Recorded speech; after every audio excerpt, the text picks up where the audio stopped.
I And Lisa. apologize. Yes. Hi. Can everyone see and hear me? Yes. We're ready. Okay. I'm sorry, everyone, for the delays. I was waiting on some PPE to come from the mayor's office, and our councilwoman, her office dropped it off to me. So I do apologize for that. I'm a little disheveled right now. Meeting call to order. I want to welcome everyone to Community Board 3's executive meeting. Uh-oh, what happened? What's going on? I'm just sharing the screen with the agenda. You're good. Keep talking. Okay, great. So I need someone to make a motion to accept the minutes from our last executive meeting. I so move. Linda, Yes. anyone? You can second.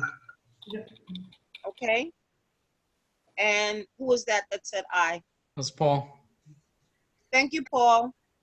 So all in favor, no one opposes, any abstentions? Sorry, Okay. can we get a roll call vote so I know who's on? Good Thank idea. you Michelle, for doing the roll call vote.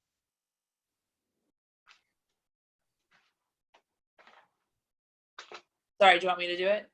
Yes, Yeah. please. Okay, sorry. Alicia Lewis Coleman, Here. Michael Marino, Yes. Lisa Kaplan, Yes. Yes. Eric Diaz, Michelle Coopersmith, yes. Herman Hewitt, Anisha Stephen, Yes. Mei Lee, Yes. Jackie Wong, Yes. Linda Jones, Yes. Alex Militano, Yes. Trevor Holland, Yes. Paul Rangel. Yes. Uh, All right, thank you. Okay, so tonight, the first thing that's on our agenda, if everyone can see this screen, you will see that we've invited LES Partnership and to come tonight and do a presentation for the bid. And Megan and Tim Lachlan are here to give a presentation. So I'm going to ask that they step up now. If Michael, you can unmute them if they're here. They can unmute themselves. They've both been promoted to panelists, so they should be able to do that. Great. So thank you both for coming tonight, and we ask that you now, the floor is open for your presentation. Okay, hi everybody. Hope you all are doing well. And thank you, Alicia, for just giving us a few minutes. We sent a letter earlier today to Alicia and included as a CC both Susan and Jim and all of you as committee chairs. We have been having a long-lasting discussion related to how we can support storefront vacancies and how we can do a better job at helping folks open up. Clearly, in the current environment, there's a significant concern about abilities for small merchants. There are a lot of folks, unfortunately, who are looking at not coming back and not opening. And there's a growing concern throughout the community about an increase in vacancies and everything that comes with that, especially when there are vacant storefronts and multiple vacant storefronts on a single block. And to that end, we've just been thinking about ways in which we can continue to support the small business community and importantly include small property owners on that list, many of whom are facing extreme pressure with the inability to collect commercial rent, and some of them being very concerned about those storefronts that have determined that they are going to hand their keys back or not open back up, how they're going to attract and retain new tenants to help pay the bills, especially when those rent rolls are supporting operations of buildings that have significant concentrations of rent stabilized units who often house vulnerable populations, especially in our community, that needs services and support in a safe living environment. And so to that end, we are asking that the community board consider extension of the existing policy you have related to beer and wine to include and be extended to on-premise liquor licenses.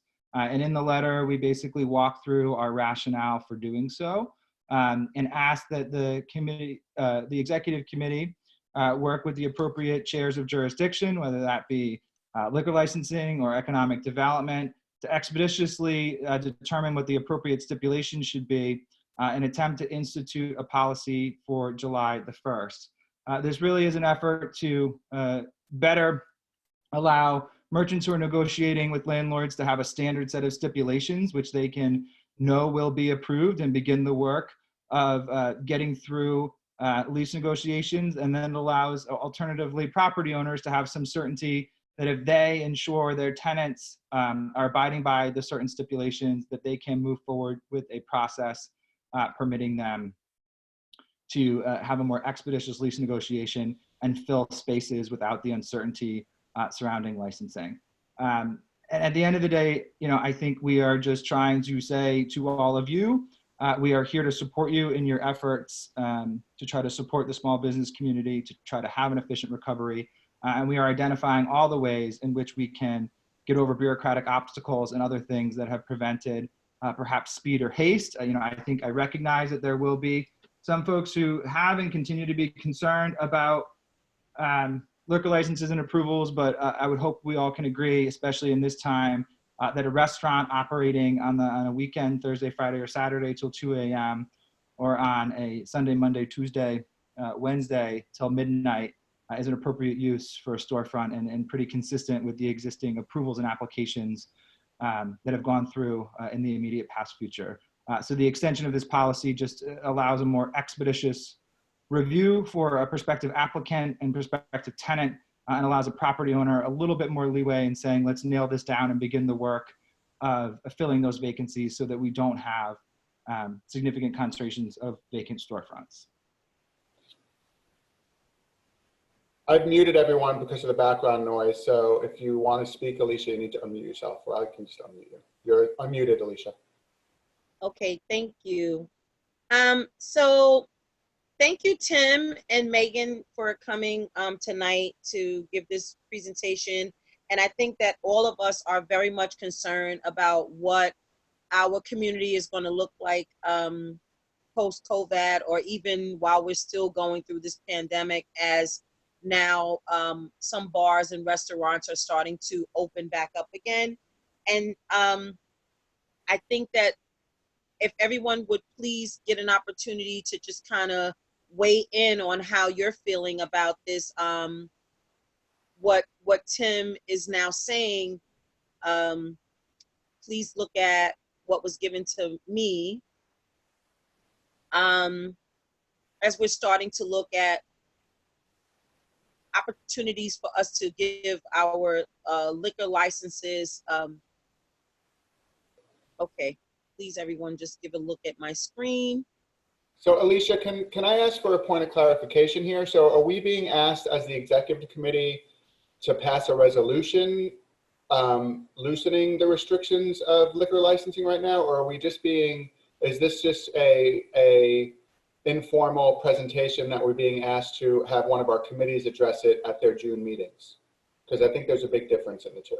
Okay, yeah, there is a big difference. So like, I think that this would be a good opportunity for us to help them to pass a resolution for liquor licenses that do not have a large change in whatever they need to do in their the restrictions.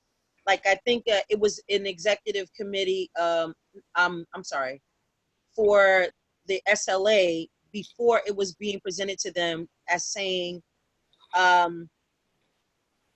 approvals like I'm sorry, I'm getting like. Well, let me cut you off. Megan has her hand up, so I'll let her speak next. But personally, I don't feel comfortable making a resolution at the executive committee level on this without a public meeting about it. I think that's a little just, it's not right to do that. I think the public needs to be allowed to weigh in on this. So it needs to be put on a June agenda for SLA. But why don't you go ahead? Yeah, I'm just going to defer to Susan first about process, and then I just want to speak to this for a minute. Go ahead. Go ahead, Megan. Did you guys hear me? Yeah. Okay, yeah, now we could hear you, Susan. Okay, so I explained to Megan and Tim before the meeting that our bylaws don't allow a resolution at the exec, but that it could be asked to be put on the June SLA agenda. SLA agenda. Yeah, so we weren't coming here tonight looking for a resolution to be passed. We just wanted to introduce the idea. It's something that we already have a process for beer and wine. It's the administrative approval, right? So it's the community board discusses a list of stipulations that they might find acceptable for a restaurant to open. And if that applicant checks all those boxes, whether it's closing times or number of bar stools or, no outside, use or whatever the stipulations are, although the outside use now actually can be a thing, but, then it's, instead of going to the SLA committee, it just gets sort of administratively approved and sent directly to the SLA. The benefit for an applicant on this is that it cuts off 2 to 3 months of community board process. Like right now, the State Liquor Authority, before this crisis, had a 6-month backlog. So, and then you add on the community board process on top of that, adds a couple more months, at least, and it could be more. And then there's just also that weird uncertainty time of like, with the landlord and the tenant, like, will this get passed in the community board? I don't know what exactly they're looking for. I don't know if the community will want this. So this is just more of like, hey, if we follow these parameters, we know we'll get approved. I think this is going to be important because I think a lot of places are going to be closing down, and this isn't about getting more bars into our neighborhood. It's not about bars. It's more about attracting restaurants, and it's more about filling up those vacancies and not having the vacancies sort of spread this, not this, once one place it gets vacant, we know how it affects the other thriving businesses around it. So it's just kind of trying to streamline the process, and happy to take questions. All right. Thank you, Megan. So basically, other than these hours that are listed in this paragraph here that you guys are suggesting, you're not stipulating anything else? You're leaving it up to the committee to make those decisions? Yeah, that should be part of the community board process, not something that the Lower East Side bid. Or, I would have suggestions, like if you really want to attract, restaurants and not, look, if you're going for a 4 a.m. license, yes, like stand in front of the SLA committee, like be heard, fight for your case. But if it's going to be an actual restaurant, then yeah, they don't need 20 seats at a bar. They need to have a certain amount of sit down tables. I don't know. I could think of a lot of things, but those are some things that I would consider. So nobody has their hands raised yet. But I definitely, I think, want to hear from Anisha and Alex as the chairs of the two committees that this most falls under. Anisha, I just saw your hand go up, so why don't you go ahead? So I think from a general economic development perspective, we are, obviously this has not been introduced to the committee, but we are thinking about ways to support small businesses, not only navigate, this specific extraordinary time, but also take this time to, actually enact some of the things that we've probably talked about for years about just supporting small businesses in the district generally. So I think from a broad perspective, this does make sense. If we are going to try to reduce a hurdle for a business to be able to open here and thrive here, yes. I think as it relates specifically to SLA and all of the intricacies of what could go into an administrative approval, I mean, I think that is in Alex's territory. But I think generally as a measure to support small businesses that are existing or to start here, yes, this would be something that would be good. All right. Alex, do you want to weigh in before we go to the two hands that are raised? Can I hear the people who are speaking first? Sure, of course. Susan and then Lisa. Okay, so one thing I'm not sure, it's in the letter, but I'm not sure that people have seen our current administrative process on the website. So on our website, we have, this process exists for beer, wine that close by midnight. And it's very transparent because again, it's all on the website.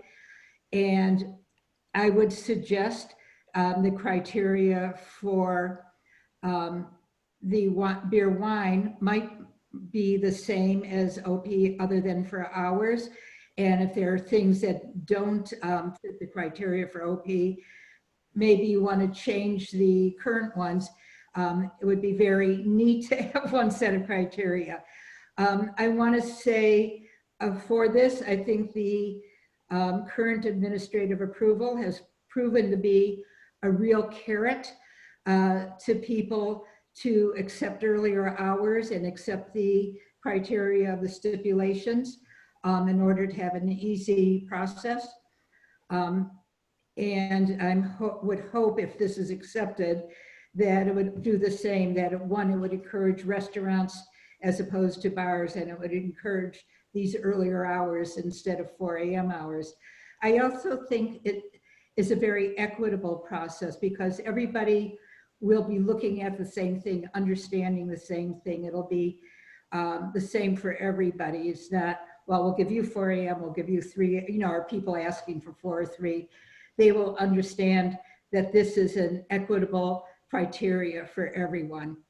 So I just wanted to say that. Okay. Lisa and then Jackie.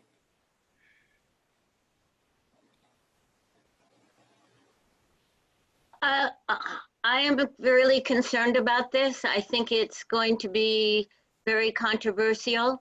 I have to say, I don't think we should have a lot of discussion here. I think that discussion should happen in the SLA committee. But my reservations include the fact that this doesn't help existing businesses. It's for new businesses, A. And B, one thing that seems to me that happens all the time is bars start with shorter hours and then they come back a few months later and ask for 4 a.m. And once their foot is in the door, it's very hard to say no. So I think that this deserves the level of scrutiny that the SLA committee gives it on a regular basis. And, you know, I fear that it would only take away from our efforts to have a diversity of uses in the storefronts. Thank you, Lisa. Jackie?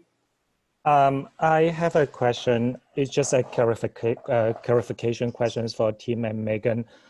Do you expect this to be a permanent policy, or this is just a temporary measures to cope with the economic downturn during COVID-19? In your mind, do you think like maybe this could be a pilot program and we review the whole thing after several months? I mean, look, I think, like you said, the beer wine administrative approvals seem to work out well. And I think that's something that's going to be up to us, whether it's a pilot or not. I mean, if it works, great. If it doesn't, then, you know, it's something you scrap and, you know, then every applicant stands in front of the committee again. Yeah, look, I think we would also, and we articulate in the letter, right? I think we share the concern that there's always somebody who might take advantage of something and try to go back for hours. And I think we would stand committed with the community board to say, if you agree to these stipulations, that these are the steps that you've agreed to. And again, I think it's important to recognize that the certainty provided by an applicant saying, here are the steps that I'm agreeing to, here's the process, here's how it's going to work, and everybody knowing the same thing does create a different level of negotiation and expeditious build out and all the things that are going to happen to opening a new establishment. And so, yes, I do think that this focuses on new establishments, but the frank reality is we're going to have to focus on new establishments because there are many folks that are not going to make it through. And the foot traffic and the economic activity that will be in both the immediate and midterm recoveries likely will, focus on some of these destinational dining places because that's where folks are going to want to go. And so we're trying to be ahead of the requests that will come to get storefronts back in use.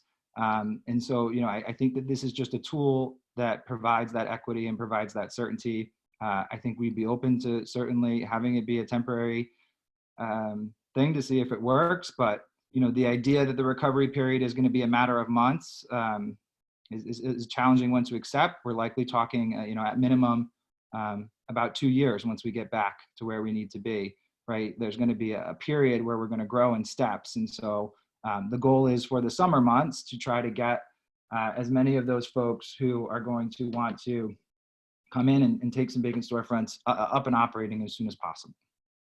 Thank you. So we've got hands from Alicia and then Susan.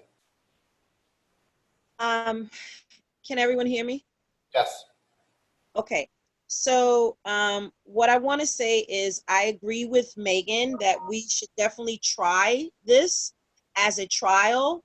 I do understand the concern from Lisa about leaving the public out of it. I don't think that that's ever going to happen. The public is always going to have an opportunity to weigh in because I think that even with dwellers, if you notice that if they know that there's a bar or restaurant opening in their area, they're going to go and have a side conversation with them anyway.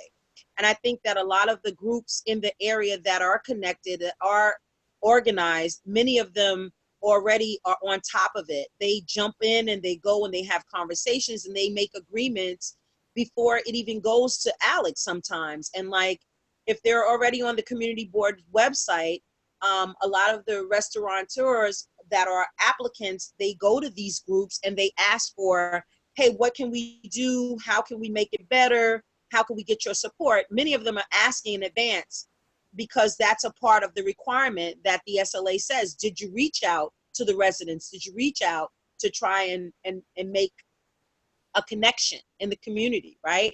So I think that we could definitely gain something here by trying it. I mean, we've never done anything like this before, and I know it's kind of difficult for many people to try something new when they haven't done it before, right? And I definitely don't want to leave anybody out of the process. But it's worth a try to try something that doesn't require you to have a long drawn out application process. If we have something that's like a quick one pager, like Susan said, we do already have some administrative approvals that's already on the website for certain things. But for new establishments, it can be a little bit grueling. The SLA process is kind of grueling. I do think, Alicia, that that part of that outreach to the community probably is something that needs to be added to whatever the SLA committee puts together as the stipulations that people have to agree to, because it's not necessarily a given that it happens for administrative approvals. And I think that, if they are just going after administrative approval, there's no incentive for the business to actually do it. But again, I think, we've got 4 more hands up, and I think somebody said earlier, we shouldn't really be belaboring this too much in this meeting. We should really be letting this go to SLA at some point for them to hone what the stipulations are going to be. But let's go to Susan and then Lisa. Can I just ask a question? I thought we had already determined that this was going to SLA. It is going to SLA, but we just wanted to come to exec because it's like we don't want to overstep the process.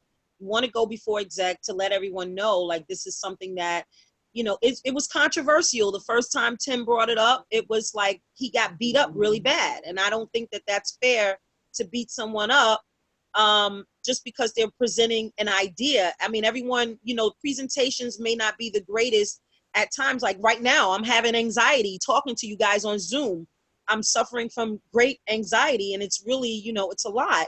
but I can almost imagine how Tim felt the first time he went before us, and he was at SLA, and all the members of the community came out to kind of like with pitchforks at him, saying, you know, like, you're a horrible, horrible person for even trying to do this.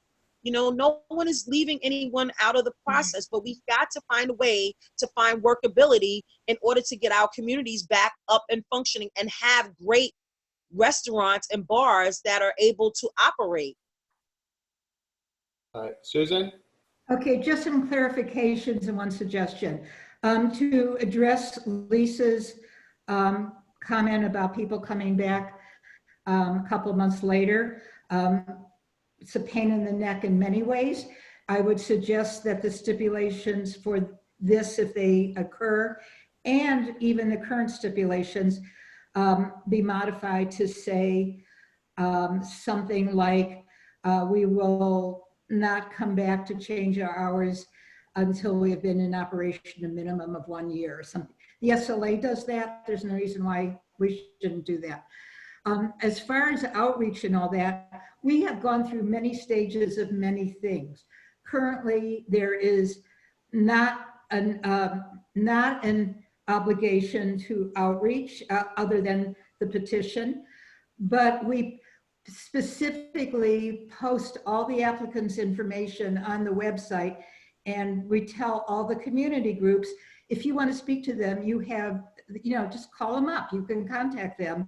We do this even with administrative approvals. We say, just because, you know, it's administrative approval doesn't mean you shouldn't go meet with them. I've done that in my area. So I just wanted to just clarify those things. All right, thank you. Lisa, your hand is still up. Was that your question earlier, or do you still have anything to add? Oh, your hand just went down. Okay, Linda and then Alex.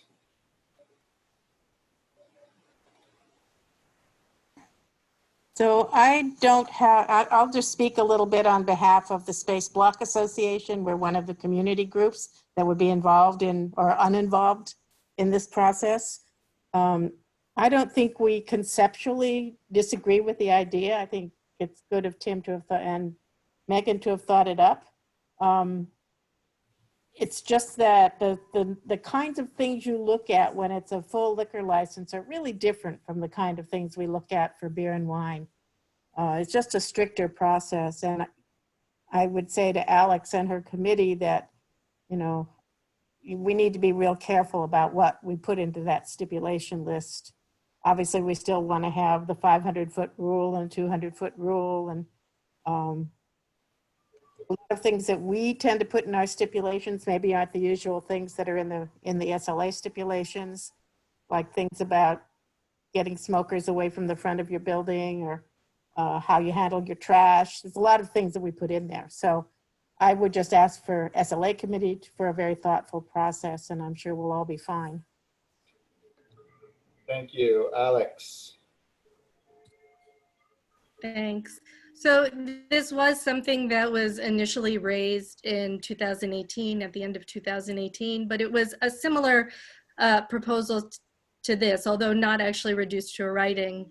And yes, it was not well received by all the community groups that attended my committee meeting, and I think one or two executive meetings afterwards, because we also discussed it there. I thought that they'd use as a draft, and I had a conversation last month with Megan and Tim and Alicia and Susan and Clint, and thought the same thing.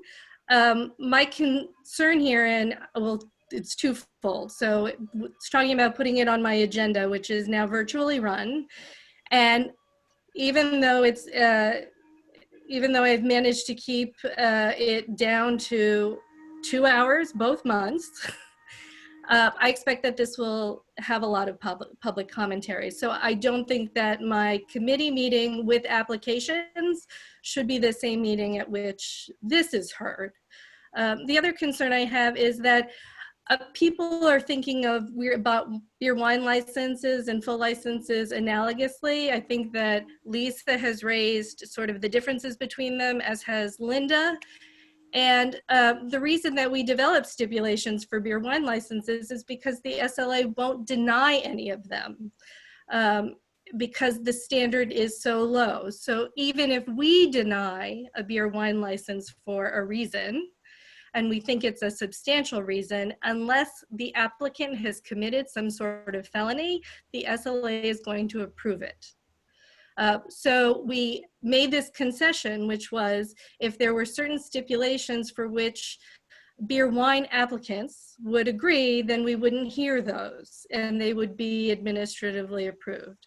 Now, Susan is, Lisa's right, and Susan's right about something that we've been discussing, which is they come back really quick to ask for upgrades. And we've had that a number of times. And the committee has talked about putting on the agenda the addition of a period of time in which they have to adhere to the stipulations in their beer wine licenses. For full licenses, the standard is much more stringent and involves community input. And from the SLA's perspective, community input is not the Lower East Side dwellers or the 9th Street blocks. What we say to them that may memorialize what they've said to us in a resolution. And we'd be giving that up. So that is a conversation that we have to decide, is this tool worth having, right? Is the cessation of our ability to have input on a state level when it's actually written into a statute, is it worth it to, when we're only 9 weeks into this, to provide a tool to businesses? And I'm not saying that we shouldn't provide them with all the tools we can, but when we can't figure out what's going on, that's what we're electing to do. We're giving up one of the community board's essential rights. The other thing is that the proposal here is actually, well, it only involves hours of operation, which Michael noted.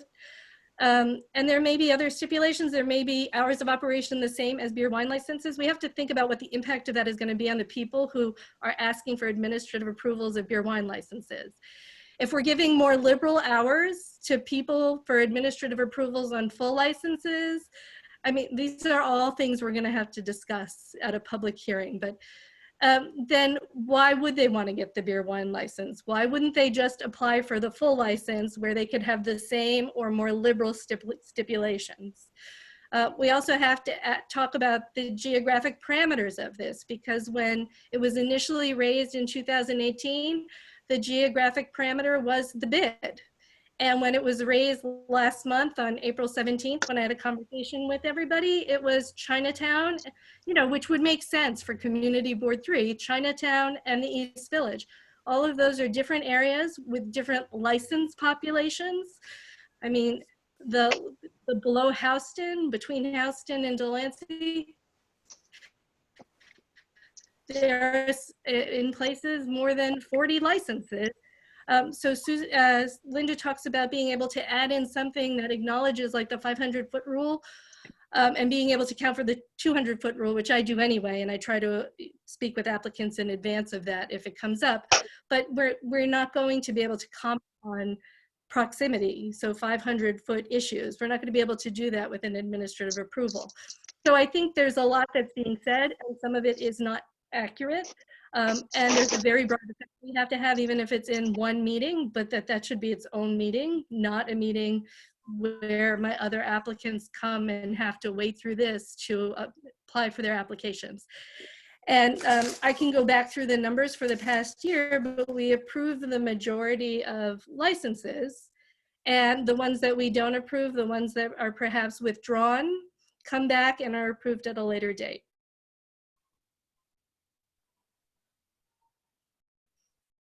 But for the most part, they're approvals. So I think I want guidance about how to proceed in the next month. I thought we would be working on it since April. So now that it's in June, it has to be done in June. Am I going to have a meeting in June, and when is that going to be? Or am I going to try to squish it in to my committee meeting?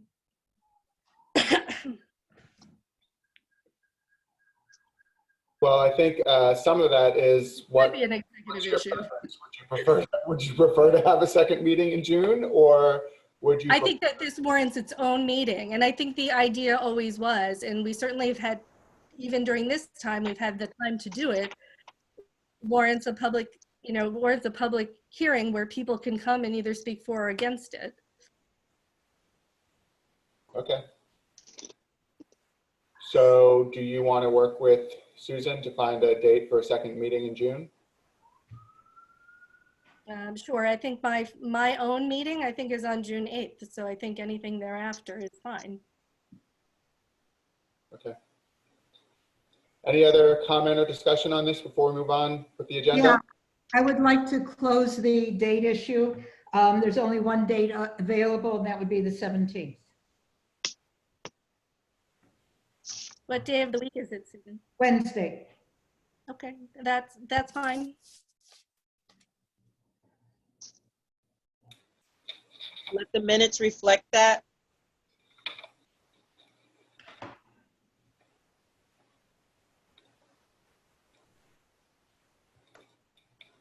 All right. All right. Okay, thank you. Thank you again, Megan and Tim, for coming out tonight and presenting. And thank you everyone for your input. This was really helpful, I believe. Okay. Thanks, Alicia. Yeah, I mean, I've got more to say about it, but I agree with Lisa. I think it should be discussed at a SLA. Okay. Thanks. Thank you. I would just ask, I guess this falls to you somewhat, Alex, but that there be special outreach to the community groups with some information and background, which some of what Tim could probably provide before the meeting. So that might make things go better. So that we can meet and discuss and come up with We don't have anything written other than this letter, but I would ask that it be posted as a part of the agenda item. It's fine. I'll attach it to the agenda item on the website. And Susan, can you send out an email to community groups that there's going to be a discussion? I do not have time to do anything like that. Okay, then I will. Okay, that's fine. I'm just going to point out that you've done that for other agenda items. We're in a pandemic, and we have so much extra work, and it takes so much longer. We're working remotely on webmail by laptops.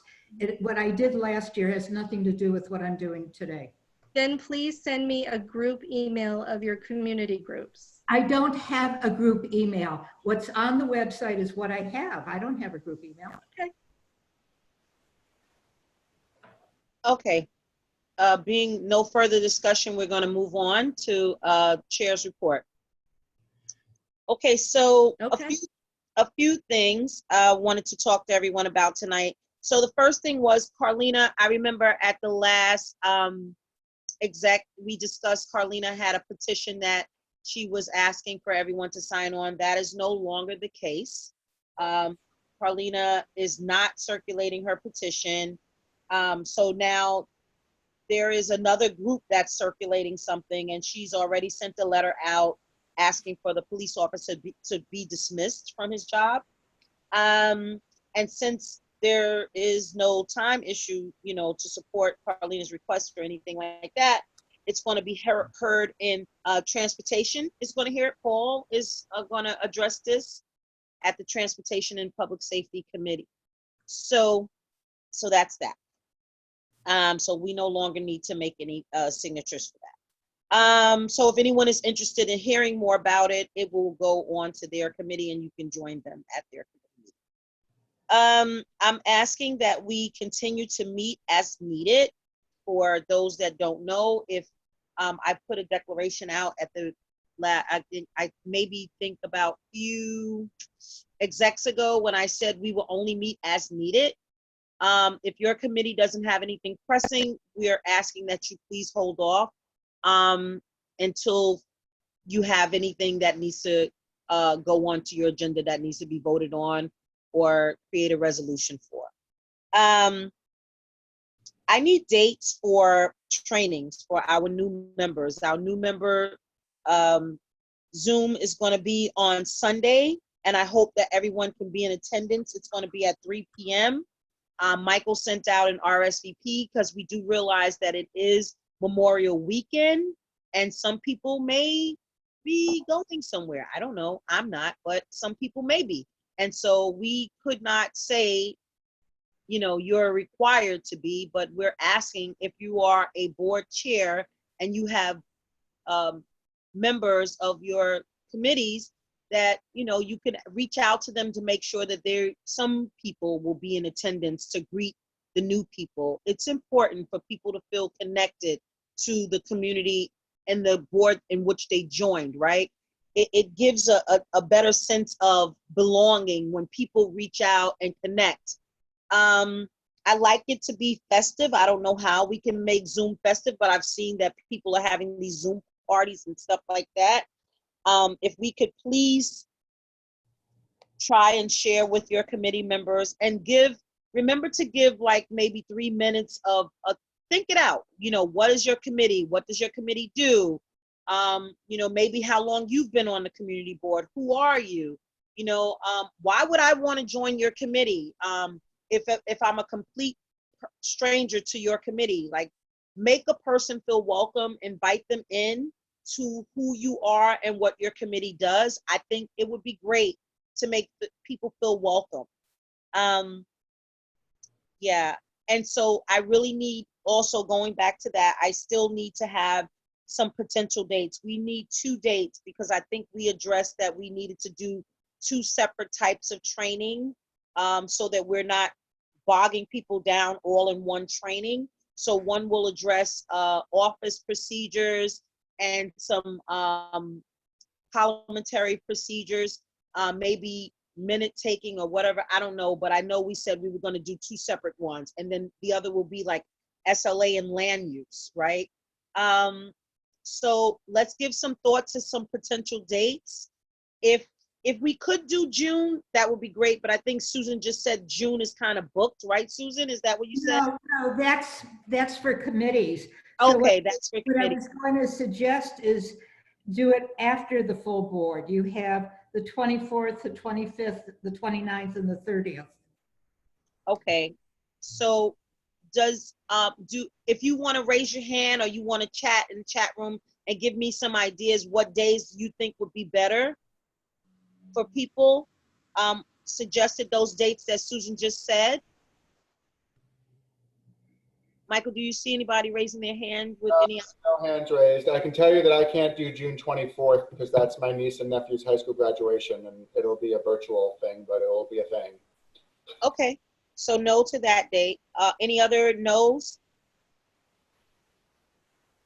Okay, so we're looking at 25, 29, or 30. They are all 25, 29, and 30 are week. 25 is a Thursday, 29 is a Monday, 30 is a Tuesday. And we want two dates. Yeah, but I don't think everyone's needed for both dates, right, Alicia? I mean, we're mainly talking about just the people who are sort of administering the information. So for one date, it would be mainly, you know, me, you, Susan, we're probably about office stuff and procedures. And right, so Susan, that would be really you. Pick a date that works for you. Okay, well, David Crane's doing it with me as usual, so I'll give him a call and get a date from him now.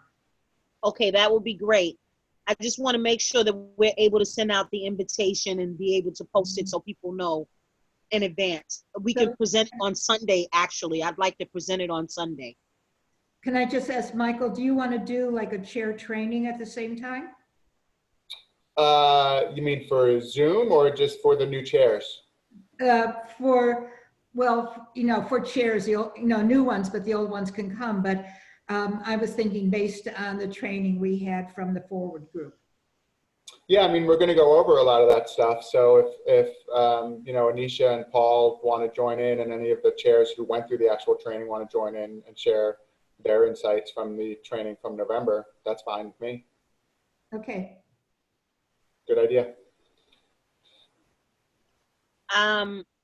I'd also, thank you, Susan, and thank you, Michael. I want to just also say that I greatly appreciate all the work that is being done, not just from the office, but from everyone. I think that it is extremely difficult to run these Zooms And I applaud Michael and Clint for running the Zooms as well as they have been doing. It is not that easy because some people have been having difficulties. They've been getting bombed and all of that. So, but it's been handled very nicely and I greatly appreciate it. And I thank you again for every chair and everything that you guys are doing as well, because I know that it's tremendous amount of work that goes on to this, to being virtual. So that's it for my report. Thank you all. Sorry, I was signaling to somebody that I was on a call. So now for my report, I guess, so I'll lead off with the Zoom stuff. So as has been alluded to, and as we were talking about when we were waiting for everyone to join the meeting, we've had a couple of Zoom bomb issues. The most egregious was the SLA meeting. And land use got Zoom bombed as well, although that one was quickly handled and looked more like somebody forgetting to unmute themselves. So going forward, as a security measure, we are instituting one of the functionalities of Zoom that we haven't used yet, which is a meeting room, a waiting room.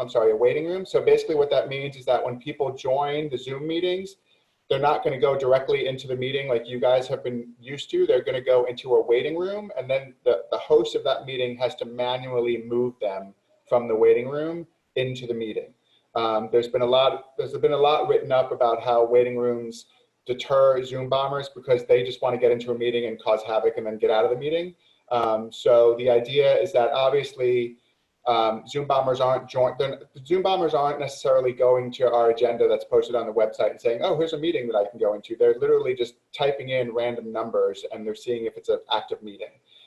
So the odds of a Zoom bomber joining your meeting from the very beginning is very rare.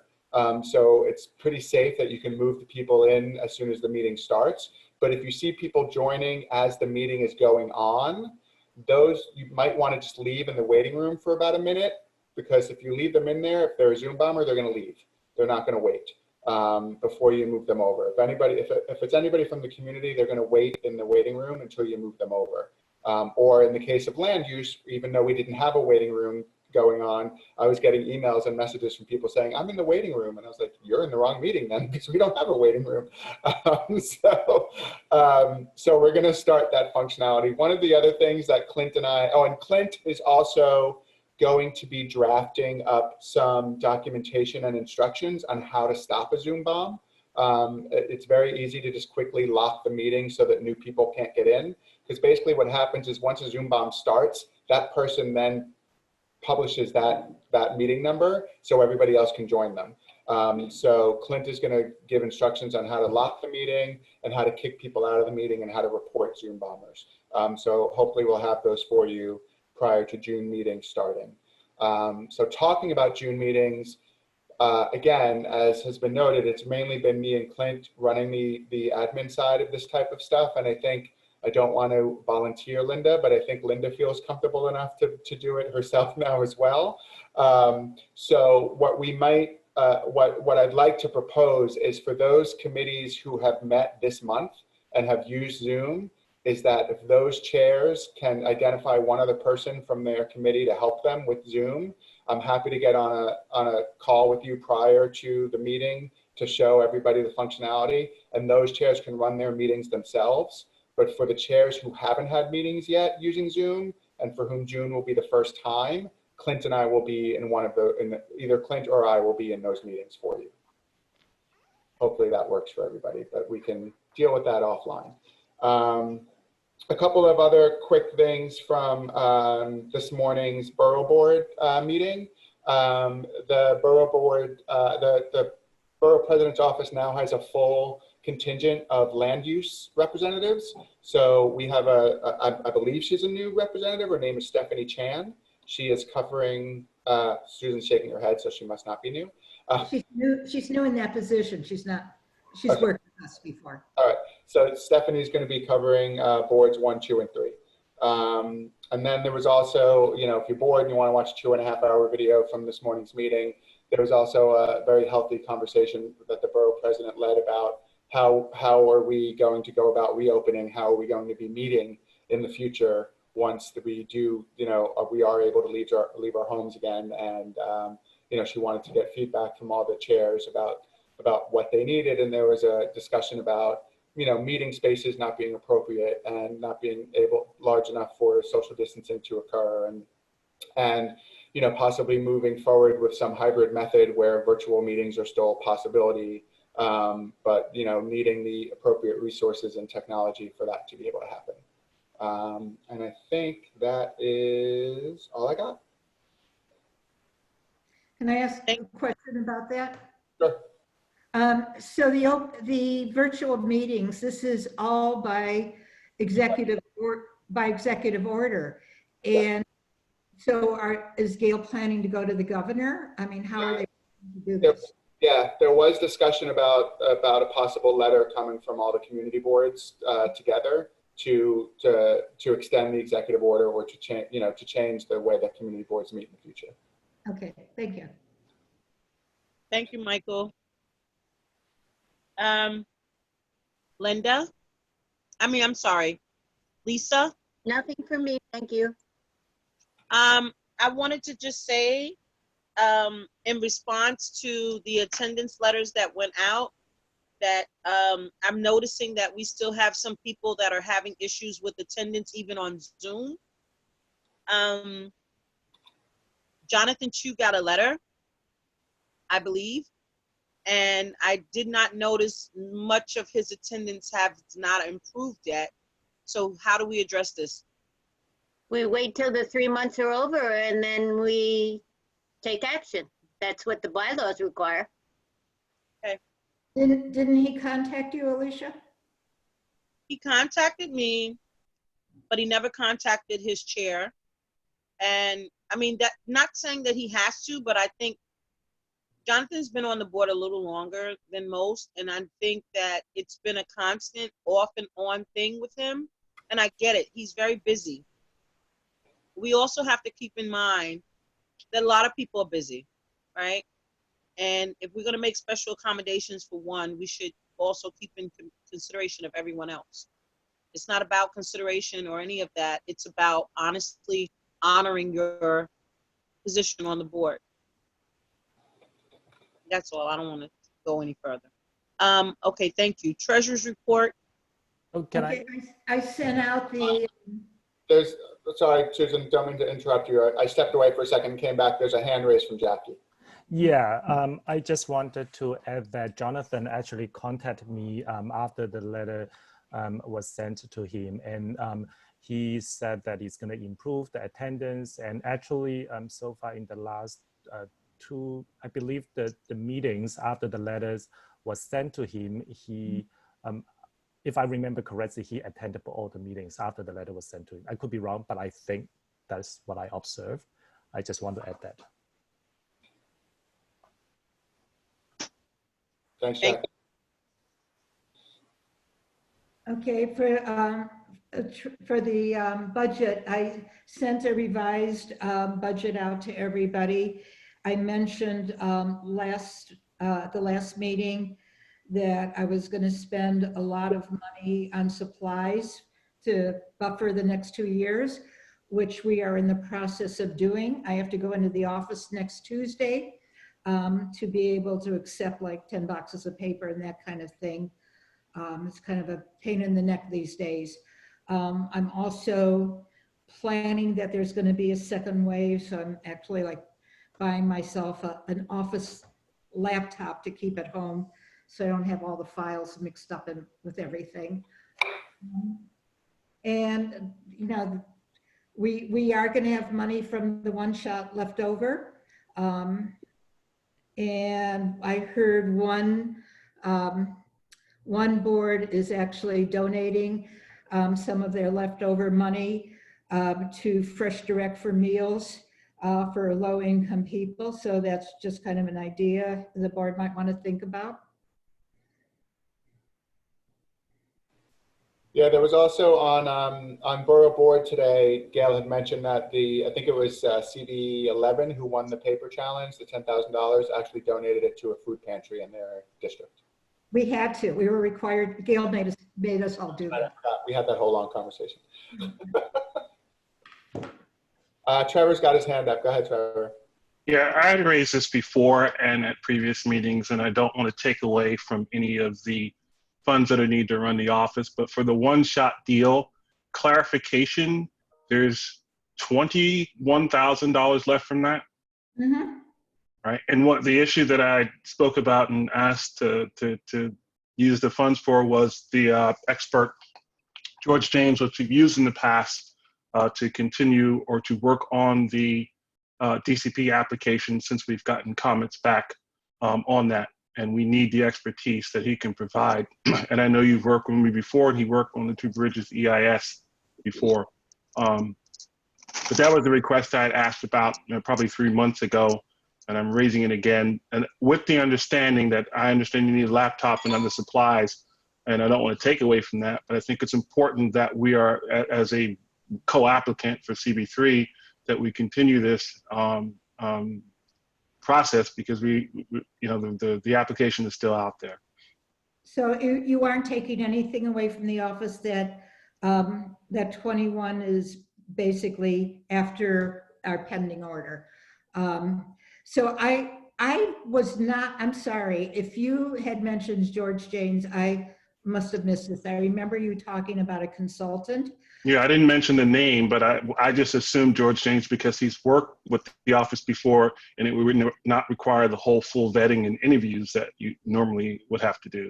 That's absolutely right. Is actually, we never thought about that because the last time this came up, which was back when we were talking about specific people, was when Fung was chair of land use, and she was getting totally different names, like going to Pratt and so George's name never came up. I don't know why. We can certainly call him, but it needs to be done like immediately, and we need from you or the organization, not from Jim, a scope of work, and we can contact him immediately. I will tell you, the boards compete tremendously among each other for his time, and we have basically 6 weeks. Well, George said that he likes you and he likes CB3 and he likes the area, so that was his comment. That is true, and what's there not to like? It's this time that's an issue. But if you can get me from the co-applicant group and get to Jim and me a scope of work of what you would expect in the next 6 weeks, we will try and deal with that immediately. Okay, thank you. But wait, one more thing. I'm saying that we're willing to do that. Correct. All right, we've got a hand up from Alex. Well, before Trevor spoke, I was going to say, is this a decision we have to make tonight? And then how are we going to make that decision? But I agree that if Trevor was waiting to have somebody employed to do a specific task that he requested, then we should try to allocate that money to what he needs before we decide whether or not we're going to donate it. And a hand up from Jackie. I am also trying to add that I support Trevor's request. Okay, you guys should vote. The bylaws say anything over 2,000 you have to vote on, so you should just vote. Well, do you want me to make a motion? I don't know. Can Trevor put in the blank what it's for specifically? It's for a consultant who would do, so it's a motion to approve the allocation of the remaining unencumbered funds of $21,089.89. No, well, it wouldn't be that amount, that's for sure. Don't put in an amount. It would be nowhere near that amount, I can tell you that. Don't put in an amount. Okay, there's too many people talking at the same time, so. A portion or all of the unencumbered funds to the hiring of a consultant. And for the purpose of, and then Trevor, what is the purpose? The purpose of continued work on the DCP application. For? Two Bridges rezoning. I can get better words, but that's the genesis of it. It should be, it has to be in the minutes tonight because it will be posted on the vote sheet tomorrow morning. Sorry, yeah, can you just, there was sirens going by when we were saying this. I'm just gonna repeat it, and can you fill in the blank for me, Trevor? Motion to approve the allocation of a portion of the remaining unencumbered funds for the hiring of a consultant for the purpose of continued blank for Two Bridges rezoning. Continued review of the DC application. I'm not having the best words for this. The DCP application for the Two Bridges rezoning plan, which CB3 is a co-applicant to. And it's a portion or all. A portion, it's not all. No, nowhere near all. Yes, a portion is fine. And it's DCP. Trevor thinks that. Yes, it's DCP. Thank Department you. of City Planning. Less than all. Oh, okay, thank you. Okay. So can you read that back and then we can have a second and we can vote? Yep. Motion to approve the allocation of a portion of the remaining unencumbered funds for the hiring of a consultant for the purpose of continued review Right. of the Department of City Planning application for the Two Bridges rezoning plan, which CB3 is a co-applicant to. Correct. I second. All right, so do you want to do a roll call, Michelle? Sure.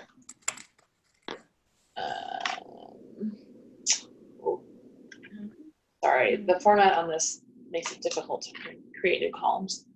Hold on, sorry, 1 second. Okay, Alicia, Yes. Michael, Yes. Lisa, Yes. Eric, Michelle, yes, Herman, Yes. Anisha, Yes. May, Yes. Jackie, Yes. Linda, Yes. Alex, Yes. Trevor, Yes. Paul. Yes. The motion is passed. Awesome. Susan or Herman, is there anything else in the treasurer's report? No. Okay.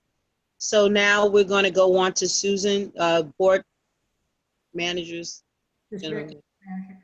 Okay, all the public members have reapplied for the committees and for arts and culture. I have not yet sent letters to the two inactive committees as we talked about. We have 2 applications for public members.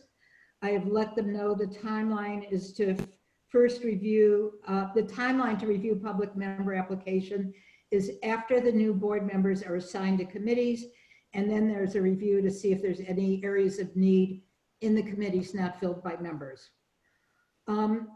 Community has been very concerned. I've gotten a lot of complaints, as has other offices, about the crowds of people outside bars that are not social distancing or wearing masks. These are not quality of life concerns. They're about public health risks. Police have actually closed complaints in 2 or 3 minutes. They say they took action to correct, but they're just sitting there closing them as they open. And when they do respond, they don't do anything. I've spoken to the mayor's office about this, let them know how critical it is, and I think they're getting complaints from all over the city. And I've also kept Carlina's office in the loop. They're getting complaints about no masks and that kind of thing. And I'm going to also bring this up at the Borough Service Cabinet meeting tomorrow. And as you know, we sent a letter to save SYEP, as did many community boards and organizations. The mayor is now reported to be looking at alternate programming for youth this summer, as was proposed. I think we're seeing this response because the very focused and very great public response. This is the same with the open streets when the mayor closed the original program, and there was a tremendous backlash focused on that. And I think I would suggest it's important to learn from this, that we really have to focus on a few important priorities. If I'm getting a lot of complaints about cuts that I would not consider priorities, and I think if we complain about losing everything, nothing is a priority. If everything's a priority, nothing is a priority. And I think it's really important to keep this in mind. for the district needs statement and for our budget consults. I think there are people that really don't understand the impact and cost of the pandemic. That's all I have to say about that. Regarding open streets, the mayor is now asking for community organizations and even individuals to be ambassadors on the streets and to take charge. They are supposed to be sending me bullet points of what that entails that I could then distribute. I've been talking to, I think Laura's on the meeting. I've been talking to her. They're, you know, that will be very helpful in helping on outreach on that. But I'll have to follow up. I expected the information by now. On Pier 42, so there were a number of complaints regarding the many taxis that are now hired to distribute food. They go to Basketball City, which is a major food distribution, and they're paid to distribute food, which, you know, accomplishes a couple of things. It gets the food where it's going, and it also keeps these people in work. The problem is that there's been about 6 blocks of lined up taxis at 4 a.m. I've gotten complaints about horn honking, idling, which particularly impacts people with asthma. I had contacted EDC because they're in charge of the program. And then Gail also contacted me directly, which is unusual, on a service delivery complaint, because she's getting complaints. And so we coordinated them with EDC, and other offices I found out afterward were getting these complaints. And there was an elected official agency phone call regarding this. And the solution they came up with was to stage taxis instead of on Pier 42 as a temporary measure for food distribution, because we certainly don't want to stop the food distribution. So they're all concerned that the community board, you know, they want to get a sense from the community board that this is not a problem. I think it's an excellent solution. I think it's the only solution I can think of that will address people's complaints. It's temporary. It won't stop any construction because it's on pause now. So it's basically an area that's not being used. I checked in with Trevor first because, you know, of his work in that area. And Trevor, you thought it was a good idea also? You're muted. I would say it's the best of the evils, because to understand what is really going on, the line stretches from Basketball City all the way down South Street to Pike. It makes a turn up Pike all the way to Madison Street, then goes down Madison Street, blocking all traffic, and then it swings all the way from Madison down Montgomery. So there are hundreds of vehicles, all of them idling, every single one of them, from 4 a.m. to about 2 p.m. or about 4 p.m. now, every single day outside of people. So it's not the best solution, but we got to get all those taxis off of the roads. And this will accommodate up to 100 cars. I had asked them to get back to me on what would be left. They haven't yet, but I think we just need to deal with this as an ongoing process, and, you know, start, you know, try this out and see what's left, and then see, you know, how we can continue improving the situation, you know, until we don't need to anymore. You know, I agree with Trevor. It's not like the greatest way to do things, but it's the only thing, you know, it's the only and the best thing I can think of. We certainly want them off the streets. So I'd just like to hear everybody's thoughts on that, because I am going to go back to EDC. I told them I personally thought it was the best solution, and we're usually generally very protective of Pier 42, but I don't see that being an issue right now. So Susan, we've got 2 hands up, but they went up earlier in your report, so they might not be related to this, but first was Lisa and then Michelle. Can I just need to clarify, I didn't actually hear what the solution was. You broke up when that happened. It's to stage the cars that are on the street now on Pier 42. Okay, all right, thank you. Lisa, did you have anything? Your hand just went down. Nope, All right. So I think, Susan, I mean, there's no hands up, but I think that no hands. I had a question that was unrelated to that, though. Sorry. No, sorry. Okay, can we just finish this, though? Can I say presented to the exec and there weren't any objections as to this being the only solution we could see at the moment? Works. Okay, I will do that. Ed, if you could make sure that's in the minutes, Michelle. Okay, and you had another question?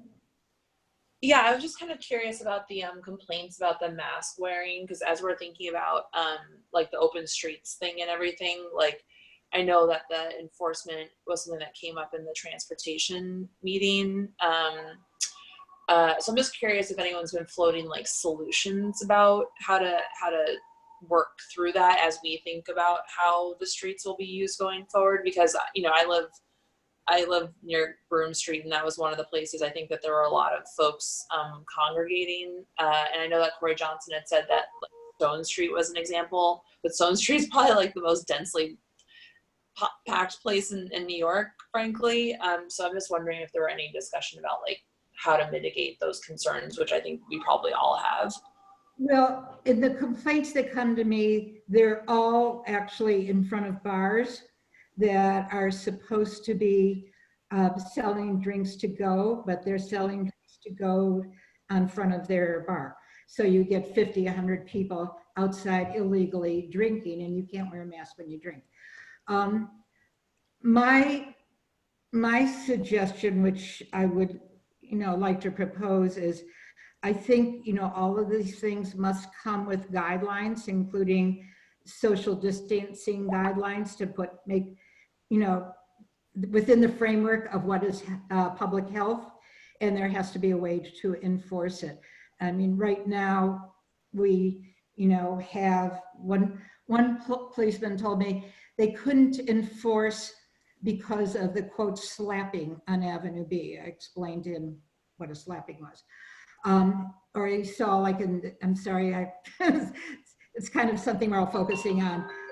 We saw on the video yesterday of a woman being arrested in the put in handcuffs in the subway because she didn't have a mask on. I don't think anybody thinks that's a good thing, but at the other extreme, we don't even have complaints that police aren't wearing masks. So how could they tell people to wear masks?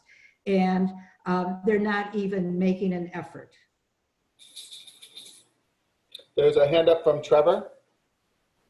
What I would like to see, which I think is difficult at this point, is we started off with open streets to alleviate pedestrian traffic, and we've moved to a point of where we're now looking at it as prime bar and restaurant space, which I'm not necessarily in disagreement on, but I think there needs to be different types of streets and different types of openings, because this is certainly not about pedestrian space anymore. This is a whole new area that we're looking at, and I just think it's all merging into one when it's not really one issue. Some streets have issues with pedestrians, and some streets want to be retail areas, and some streets want to be play streets. But until we define what this is supposed to be, I think we're gonna have a lot of difficulty. I think you're right. I suspect at this point, there is no commercial use of street. So at this point, it's all pedestrian. There are no play streets. It might be a really good idea, but there aren't any. At this point, it is only pedestrian open streets. There is very much a push to use some of this open street commercially. I would say, based on complaints that I get, that using it commercially with guidelines would address the problems that are being caused right now. But right now, legally, there is only open pedestrian streets. And I will say that before we get to Anisha, who has her hand up, this was also a topic of conversation this morning at Borough Board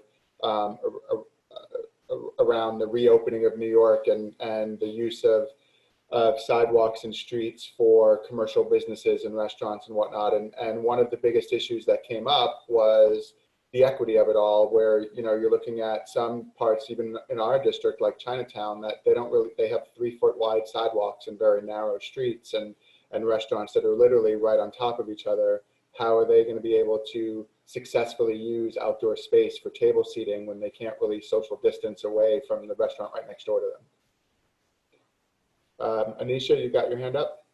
Sure. I just wanted to add that it is something that the city, through those task forces, is thinking about what those guidelines would be if they are opened up for commercial purposes for restaurants and bars, et cetera. And I think we'll just have to wait for the guidance when they give it to us.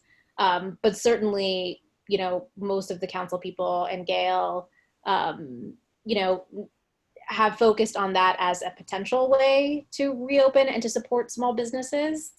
And certainly the idea that there needs to be guidelines is being discussed. We just obviously don't know them yet.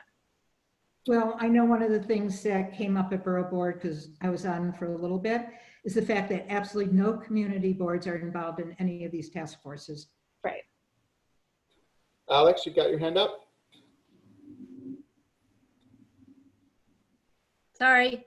Also, to piggyback on what Nisha said, the discussion keeps going back to, and I realize it's our biggest industry, restaurants and bars, but we are also going to have many, like a myriad of businesses that have tiny, tiny spaces and won't be able to accommodate more than one person. And there's no real, there hasn't really been a suggestion as to what they might do, whether or not they're moving portions of their businesses onto the street and the sidewalk. That hasn't even been a consideration. So, I mean, I'm concerned that they haven't even been brought into the discussion, and maybe I'm just not hearing that portion of the discussion, but it doesn't seem like it's happening. They are. I've been reading about people's concerns about that. I've heard that there are even nail salons that have started going on the sidewalk. I'm not talking about people's concerns. I'm talking about the city's response to. Well, them. the city doesn't have any response yet. That's what you know, Anisha was saying, that they're working on it, but it is being brought up. I would just say personally, if I'm going to reopen and eat in a restaurant, I would feel much safer doing it outside than inside. Anything else for district manager's report before we move on? Okay, so we got stuck on that. Okay, this is just about my work, and I'm concerned that I don't think both in residents and some board members really don't understand the difference of the work going on right now because of the pandemic and the difference. I want to say that there is extremely increased time and difficulty in working remotely and in isolation from other staff. Our procedures are all down the drain. Working with webmail is not like being, you know, in the office at the computer. Like if someone emails me and say, just use the agenda I sent you last March, I can't do that. You know, that's a tremendous amount of work. And our board is very different than many boards because we have so many people that are extremely vulnerable. And, you know, that has to be our focus. We had a sort of DM chat party last Friday, and there are some boards that actually have less work because they're affluent boards and there, you know, is less happening. So I just want people to be aware that we have to accommodate for that. That's it, I'll say about that. The city is going to be giving air conditioners to low-income seniors. They will be doing it in NYCHA. They will be contacting the seniors. They will be doing it in other subsidized housing where people pay electricity. They will be giving assistance on the electricity. And just a little tip for committee members, committee chairs, to make your life easier. In going to the committees, I see some committees are moving and seconding motions to approve minutes. You don't need to do that at all. All you need to do for minutes is ask if there's any change and vote. No seconding. For minutes, you never have to report who's seconding a motion or anybody's name for that because we take corporate style minutes. So hopefully that'll make your lives a little easier. We've got, And that's it unless there's questions. there's a question from Lisa. Go ahead, Lisa. Yeah, I just wondered if there was I'm struck by the fact that you can't get access to old emails and things like that. I wonder if some of the extra money, if the help that Trevor's asking for isn't going to cost as much money as we have left over. Would it be useful to hire some kind of IT person to look at our systems and see if there was a better way? Like, I work from home and I have no difficulty getting into all of my files, all of my emails. I don't, I'm way over my head here to even be mentioning this, but I wonder if there's a way we could upgrade our systems electronically to make your connections easier and better. So we can't, we're not allowed to do that.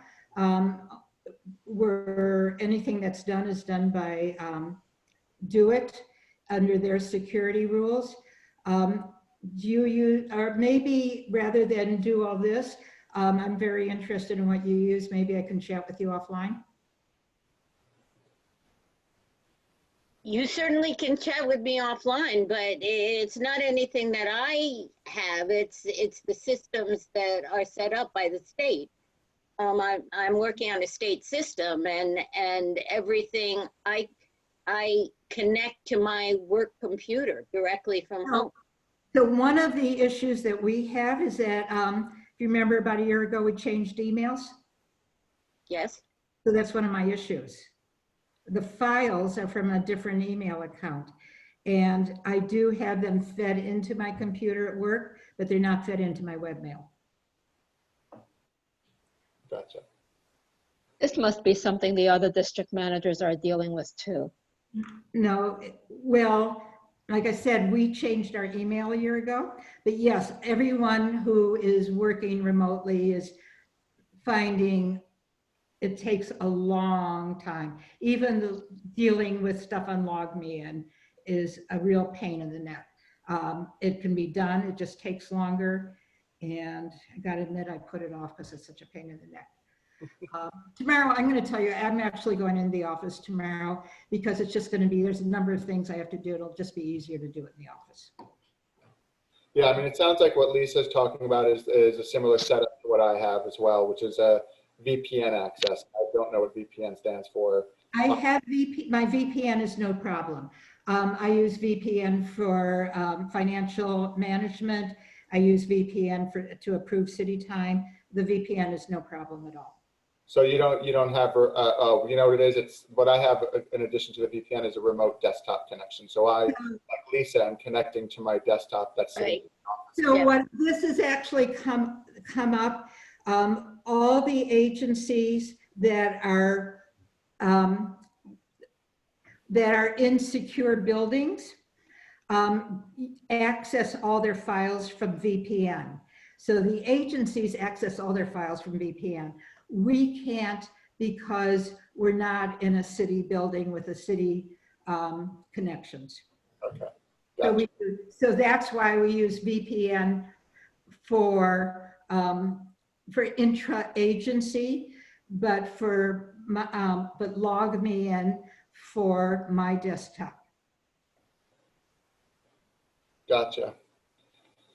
All right. Well, if we can find an IT geek to help you out, maybe we can. We can't. We're not allowed to do that. I mean, as a volunteer. No, we're not allowed to. You don't understand. It's a security issue. This is the way we're not allowed to do that. Okay. All right. So then let's move on to the next agenda item, which is the new member meet and greet, which Alicia pretty much covered in her board chair report. Alicia, is there anything else you wanted to cover on this? No, I mean, I just want to make sure that everyone knows what time to show up. I know there was a misunderstanding of the time. It's 3 o'clock. It should be like at least an hour or so. Please, as I said before, encourage other members to join in as well. It'd be nice if everyone could please RSVP so that we have an idea of who's going to be in attendance. I know there was a little bit of a hiccup. Someone sent out an email to us saying that, you know, we were interfering with another event that was going on in the community. So just wanted to clarify that we give everyone an opportunity to come. This is not a public event, but it was for the members only. As always, it's always been invited members only, not public at all. So just clarification on that. Yeah, and just a quick update right now, we've got 18 RSVPs and yes RSVPs, a couple of maybes. Of the RSVPs, I believe 3 of them are new members. So all 50 members received they already know about it, right? Yes. So we just have to remind them. Yes. Okay. yeah, I mean, I just wanted to, I know because it's Memorial Weekend, I don't know. I mean, like, it would be nice if all of the new members would be there. I mean, for us to only have 3 of the new members replying, I'm concerned. Why don't you contact them? Because even if they go away, they can get on their phone. Right. I mean, it's a Zoom. It's not like you have to show up. It's a Zoom. Yeah. Why don't you call the other 3? Yeah. I can send you the updated Excel file after the meeting ends tonight with who's. Okay. Thank you, Michael. But the calling is, you know, just different. In addition, is different. Yeah, it's true. All right. So our next agenda item is, what is our next agenda item? Timeline review. Yeah, so I know we said from now on so that we're aware of what's on the timeline and if we need to add, edit, or whatever. So currently what was on the timeline was the appointment of the new members and the new members Zoom. Now we can add the new members Zoom on there on our timeline. We already did. Okay. And so next, what should be on the timeline next would be the appointment when they get to pick their committees, and what else?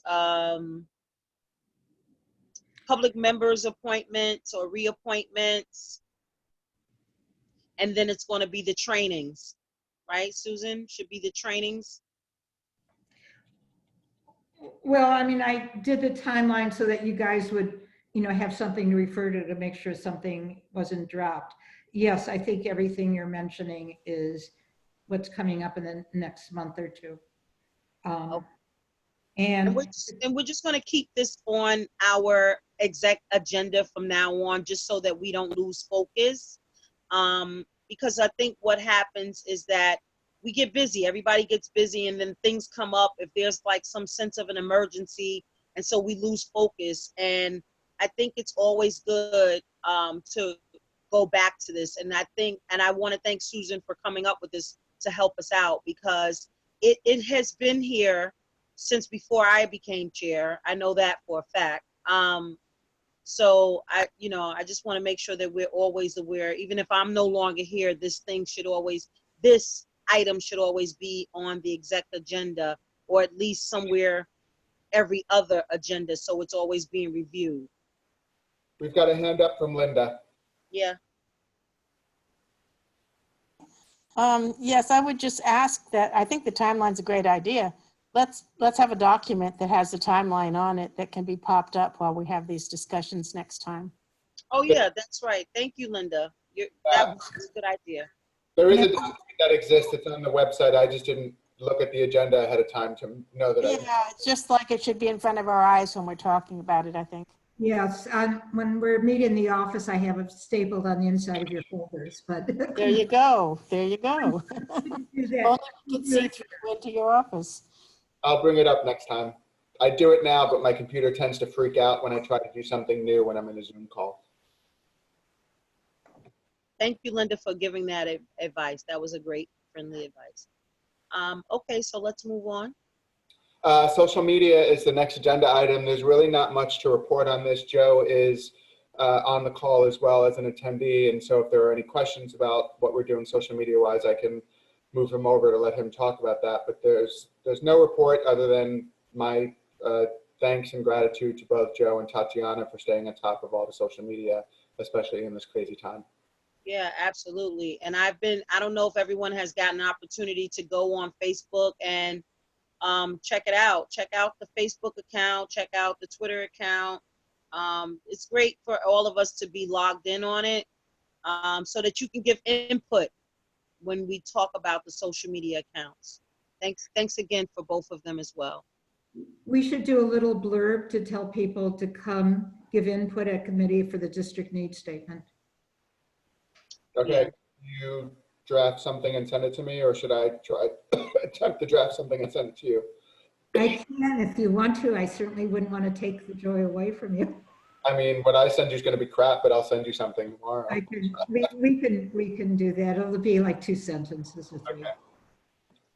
All right, so now we're going to move on to our district needs statement. Okay, I don't have much more to say. We have started sending materials to committee chairs. We did it to economic development and human services because they are the first ones to meet.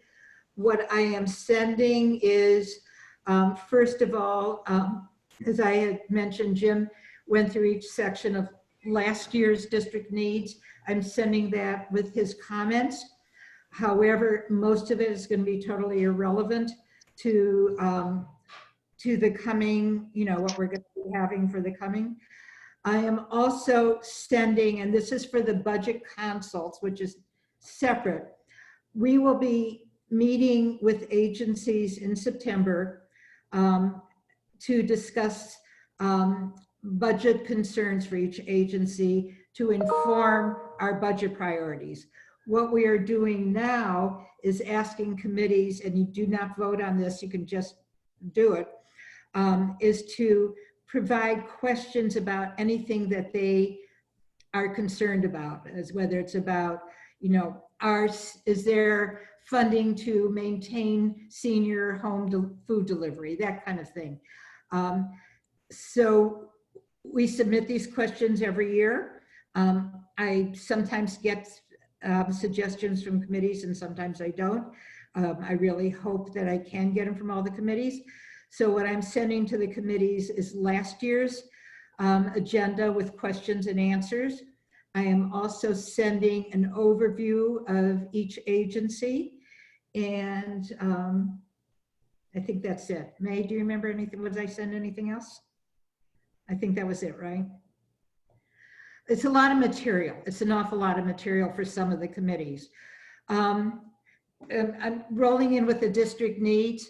We're going to have district level budget consultations in June or July for economic development, which will cover both the land waterfront areas of economic development and business areas of economic development. That will be with small business services.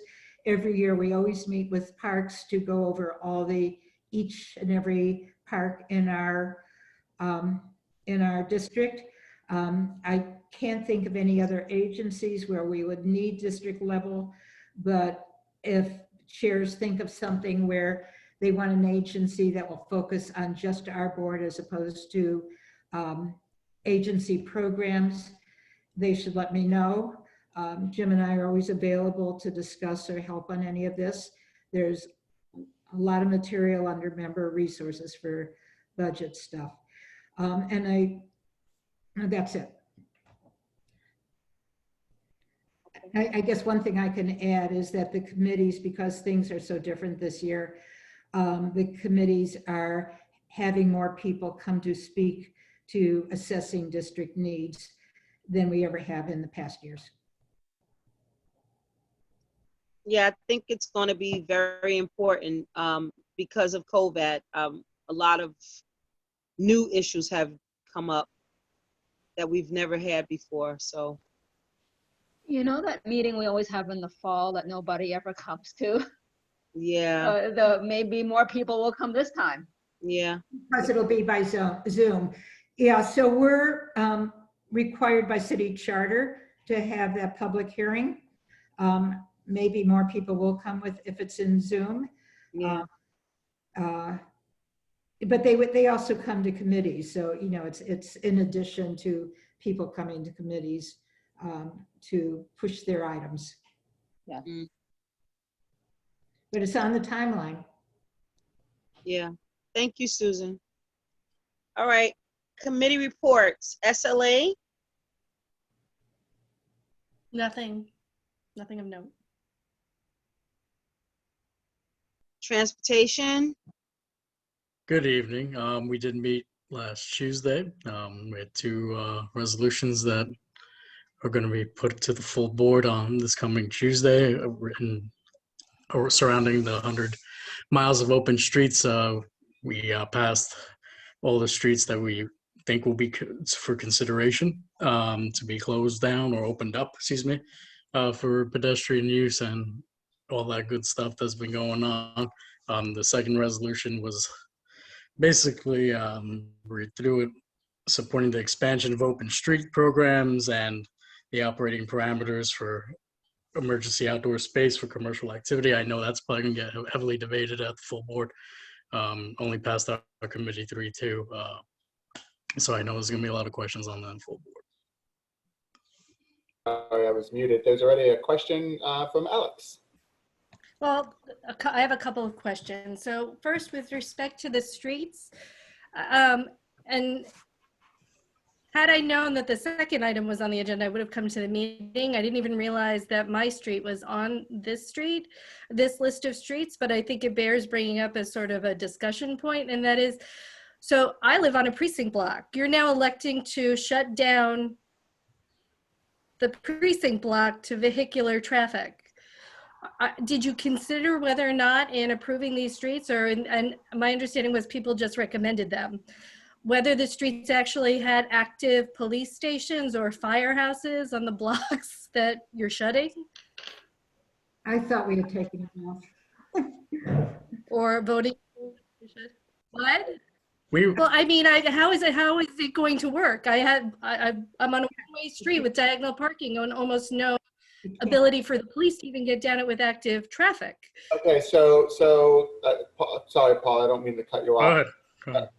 But Alex, so the list of proposed streets, because I was at the meeting, is actually just a recommendation for DOT to survey whether or not those streets are pliable for this program.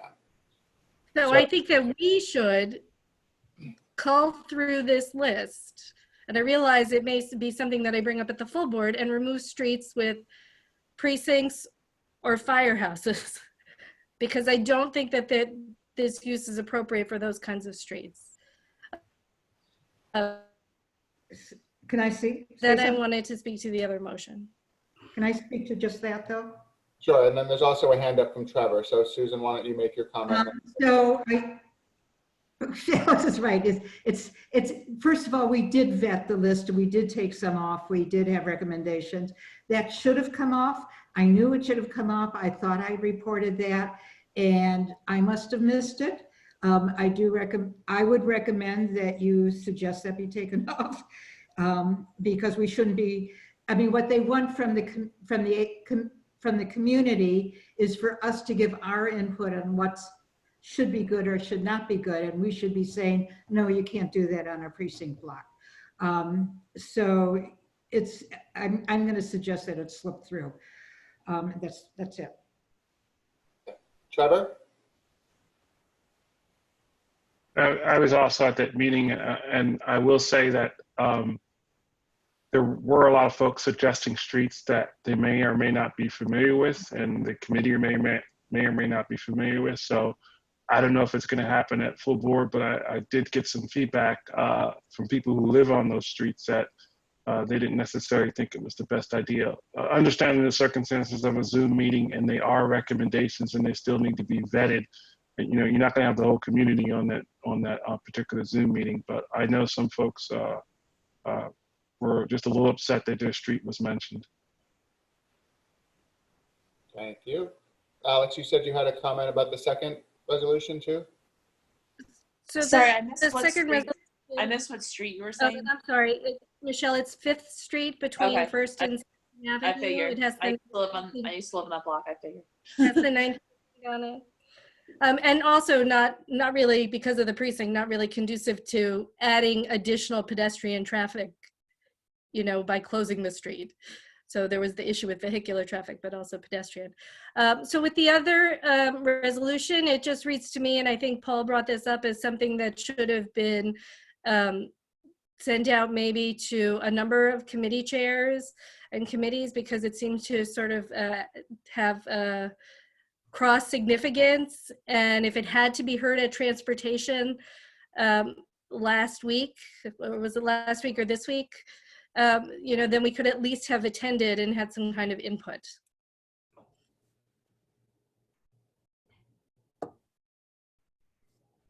Okay. Michael, anything else? Anyone else hands up?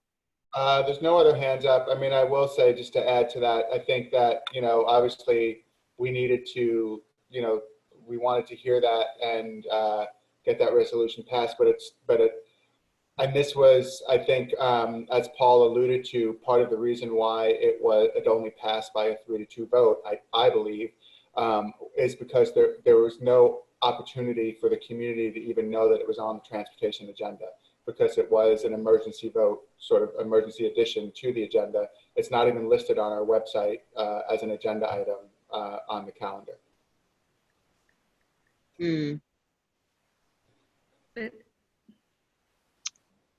Okay, thank you. Economic development. I'm sorry, Alex has her hand up again. Go ahead, Alex. Alex. Oh, I'm sorry. I was just going to say that in looking at it and in understanding what's been going on over the course of time, it seems like we could have had some notice of it. I mean, there is the ability to post it, and there is the ability to reach out to the other community board members. All right. Now we can move on to economic development. We didn't meet, there's no update from economic development, but I would also echo Alex's points that the streets for commercial activity, you know, et cetera, it didn't come to, like, no one told economic development either. And I think it would have been helpful to know.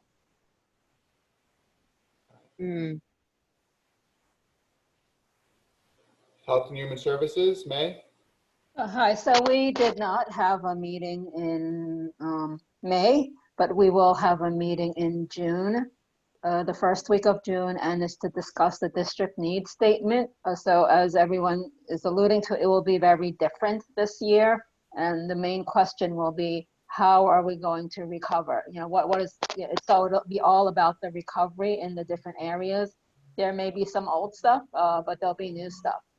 So instead of just looking at cuts and seeing how we can fight the cuts, it'll be about the recovery. And so we'll be actually inviting speakers to come talk to us, and they will mainly be from like the community-based organizations that are providing the services. Great. Any questions for Health and Human Services? All right, Jackie, you're up. Yeah, so we did meet on last Thursday, and it was a very passionate meeting about 70 Mulberry Street.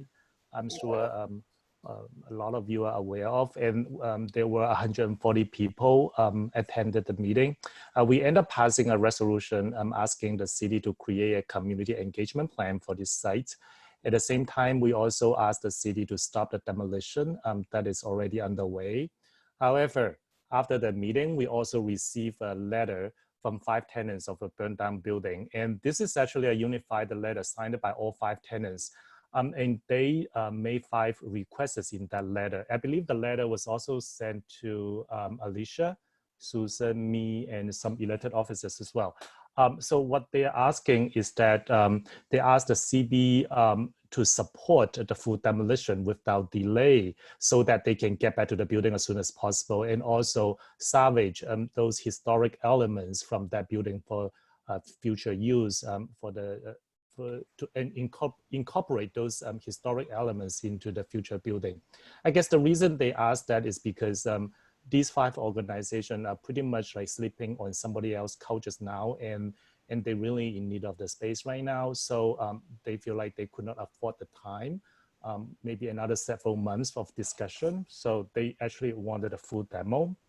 And after that, yesterday, I also received some calls from organizations such as Chinatown Core Block Association, CCBA, Confucius Plaza people who represent 7,000 of people in that area. They also asking for full demo, and they said they're gonna send some letter to the community board as well. So, I guess the reason is that, so I spoke with these organizations who are not from that building, and the reason they also want a full demo is because they already lost, because that building used to have like several thousands of people using it, and now they lose those people as their customers. And so they want the building to be rebuilt as soon as possible, especially in this kind of economic downturn. And we are in this situation, so I want to bring this to the exec, so we know that we pass a result that may not really reflect what they want. And that's all I have. There is a question from Trevor.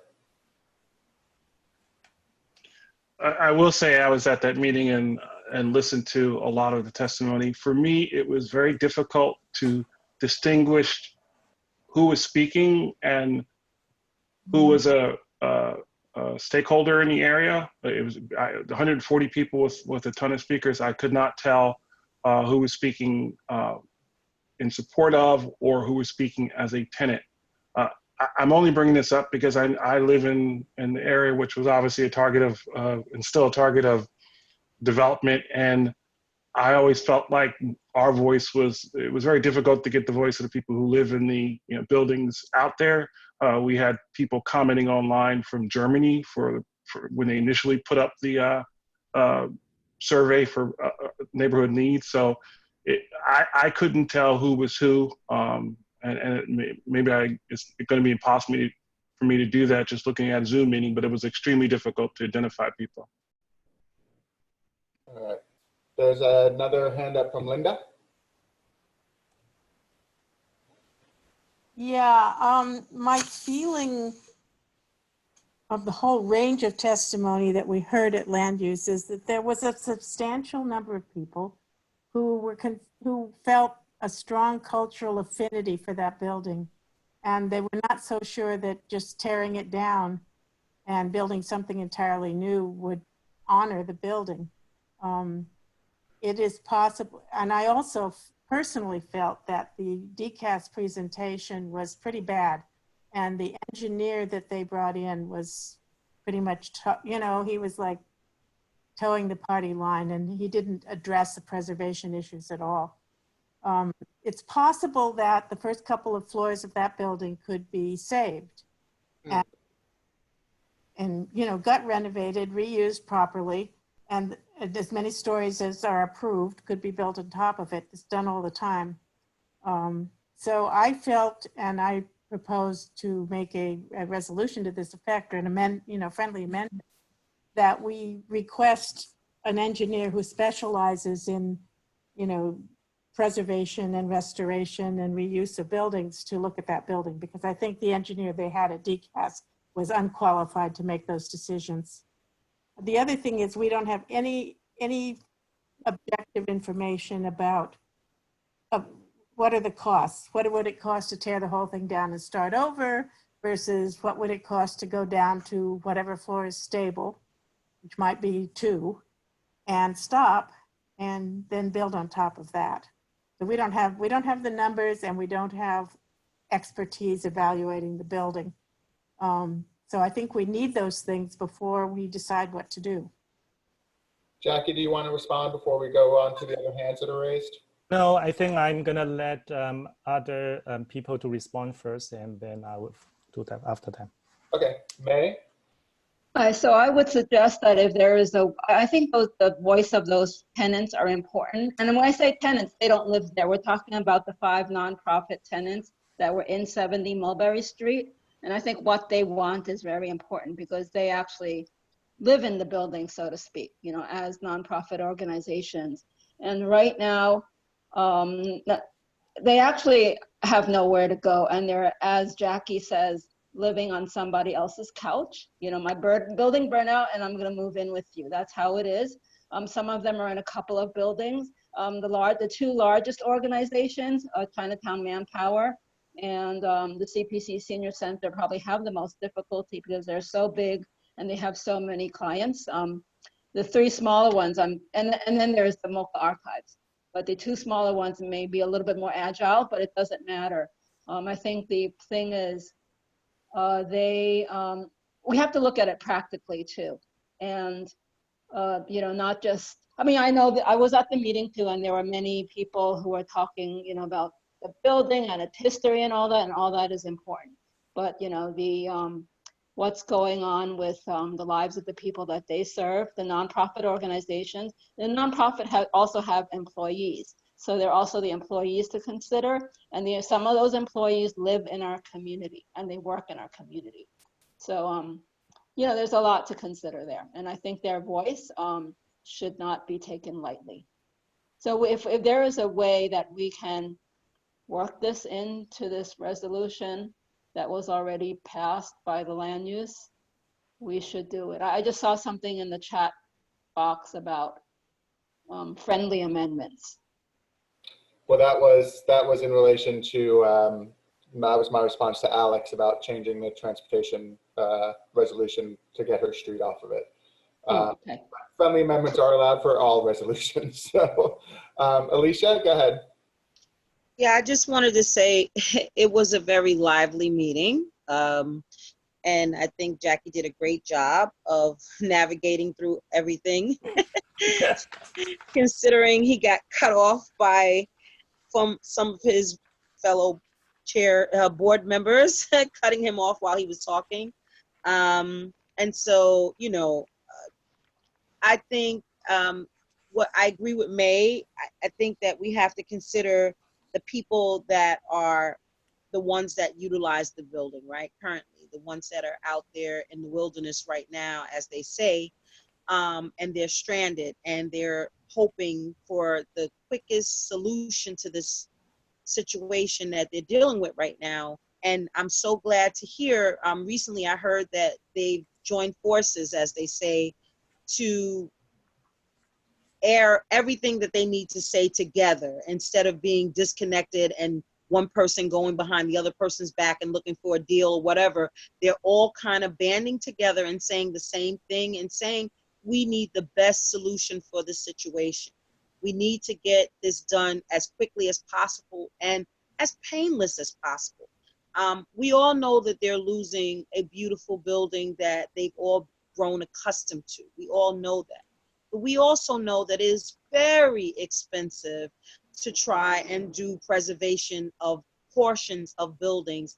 And we've all seen the demolish of what has happened over on Broome Street when we look at the synagogue, that beautiful synagogue that was destroyed by a fire, and then they tried to save a portion of it, and it all fell apart because it was over 100 years old. So I just think that we have to be realistic in the times that we're living in right now. As far as financially, it is going to be a hardship on the city. I mean, we're trying to save jobs for youth. Imagine trying to preserve a portion of a building. And I'm not saying that we give up hope.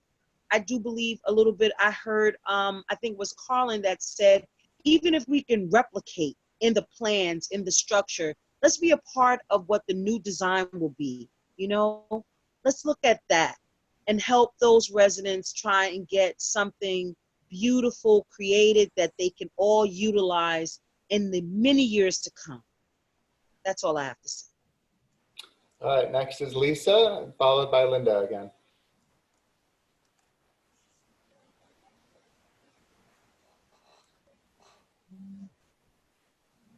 Lisa, you have to unmute yourself. Oh, I was hitting the space bar. Didn't work, I guess. Sorry. I have seen the letter. I had the opportunity to see the letter from the residents, and I also and they made several points, you know, and including one that they wanted to hasten the process. and I don't think anybody doesn't want to hasten the process. And they also talk about preserving some of the building. And on the other hand, our resolution did not say that we were taking a position that the building should be landmarked or preserved. So I do think there's room in the resolution to compromise and to say that there should be a thorough investigation by a preservation engineer as expeditiously as possible, and a final decision made on what parts of the building could be saved as quickly as possible to allow for the expeditious reconstruction or redevelopment of the building. So I think there's room in there for a friendly amendment. Linda? Hey, Lisa, that's a good intro to what I was going to say. There's information that we don't have.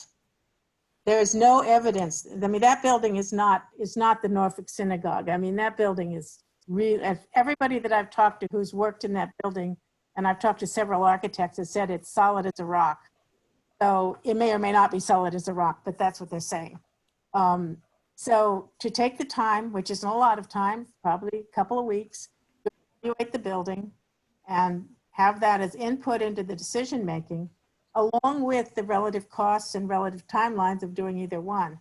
And then a rational decision can be made. I really don't believe that giving a couple of floors of that building would meaningfully delay their getting a new building. In fact, I think they're going to be delayed for a long time getting a new building because there's no budget and there's no plan. The only plans that seem to exist are the demolition plans. Thank you, Linda. Jackie, you're up. I just wanted to say that I think when the tenant went to that meeting, they didn't realize that that is a meeting they had to fight for their own future. I think they thought that that meeting was just an informational. DCA is just going to talk about certain background information. They didn't realize that this meeting would also tell them that whether the building would be demolished or not. That is not something they expected. So that is first thing I want to put it out there. And also, I think these are all pretty sizable organizations. So when we are saying that they don't have the facts, they actually should be able to consider all the factors surrounding them right now to make that decision. I think this is a little bit, I mean, I'm not gonna say it is exactly the same, but for example, when CB3 was debating the East River resilience, we all know that saving the trees was a very noble cause and it was a great thing, but then we also understand and the cost and the logistic issue involved and entails, and I think that is something we also need to know. And I guess the critical, I actually agree with Lisa that probably an investigation for what need to be saved, what don't need to be saved, it is a good idea. But at the same time, if what you are proposing is going to replace the cost that we suggest to stop the demolition right now, I think that would be more reasonable. But if the major conflicts here is that we are in our wrestle, we are asking DCAs to stop the demolition right now, and I don't know how that would also play into the tenants' best interests. And also, even if there's Linda wanted to suggest a historic engineer's report, investigation. Problem is that then we're going to come back and spend probably several months to debate whether this engineer's report is also valid. And I also want to add that it's not just these 5 tenants who are living there, it's also many neighborhood organizations who think for the best interests of the community, especially in this kind of timing, that the demolition plan should be moved forward. And also, And also, they also question if Landmark was really decided, it should have done that many years ago. And that's all I have. Linda's got her hand up again. Well, to your last point, I completely agree. The Landmark is not going to come in and landmark that building, although they may come in with a strong opinion that they would express to DCAS. Again, I say, I think that just saying stop and putting a period after was not very thoughtful. And that's where I would make my friendly amendment. And I would stop until a preservation engineer has had an opportunity to evaluate the building. That's all. All right. Any other discussion or comments for land use? So Jackie, it sounds like you just might want to be prepared on Tuesday to have some language ready for what you want to amend. Yeah, so I think I'm trying to, Linda and I have been talking about that. We probably cannot like try to come up with certain language because I also can. I mean, we need to take into consideration what the tenants want. I think that needs to go into this. Yeah, and what the community, the larger Chinatown community wants. Yeah, but like I said before, the major like core block association, CCPA, Confucius Plaza, they all made their point. And because I don't want next Tuesday to take so much of the meeting time, I just want to like put it out here now so that we could like work something out so that we could save some time. Sure. Trevor's got his hand up. Go ahead, Trevor. Jackie, is it possible to share that letter, or was it sent as a private letter? Oh, no, yeah, we can share. Well, I think it was sent to Alicia, it was sent to me, Susan, so. It was sent to be read as public testimony on Tuesday's meeting, so it will be read on Tuesday's meeting and shared. So given that, I don't see a reason why it can't be shared. If you could share that letter, it might be a little helpful. I just like to see what they say. Michael, I sent a letter to you a little bit earlier.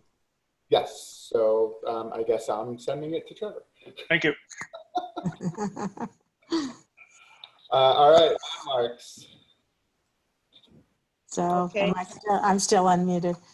So the Landmarks Committee considered a very non-controversial certificate of appropriateness. Didn't cause any controversy with us. We approved it, and I don't think it'll cause any controversy with the full board. As for 70 Mulberry Street, we did put an item on our agenda for June to hear the community, and I hope that all of the community will weigh in regarding what should happen to what the future of that building should be. All right, any questions for landmarks? Trevor, Parks and Waterfront.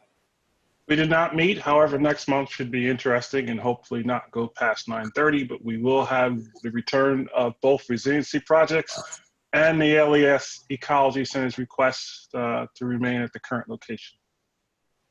But that's it. You just jinxed us by saying that timeline.